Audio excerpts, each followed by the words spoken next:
গফুর চাচা বলেছে। বুঝলাম, কিন্তু বাইরের লোকে কি বলবে সেটা ভেবে লাভ নেই। তবে কথা যখন উঠেছে তখন দেরি করা যাবে না, কিছু একটা করতে হবে।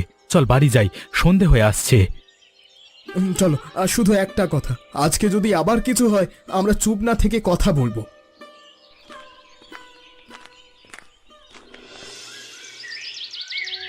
মালতী, ভেতরে আয়।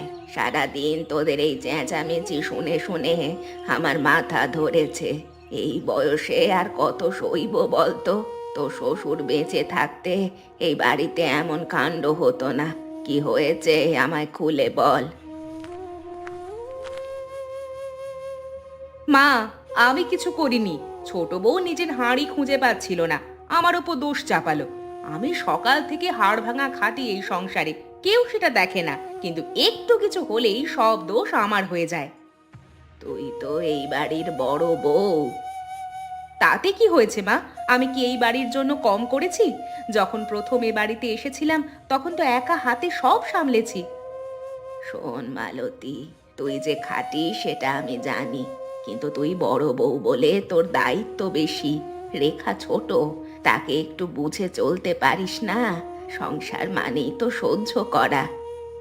মা, তুমিও ওর পক্ষ নিচ্ছ? সবাই ওর পক্ষে, আর আমি একা। আমি কি মানুষ নই? সারাদিন কাজ করতে করতে কখনো যদি মাথা গরম হয়, সেটা কেউ বুঝবে না।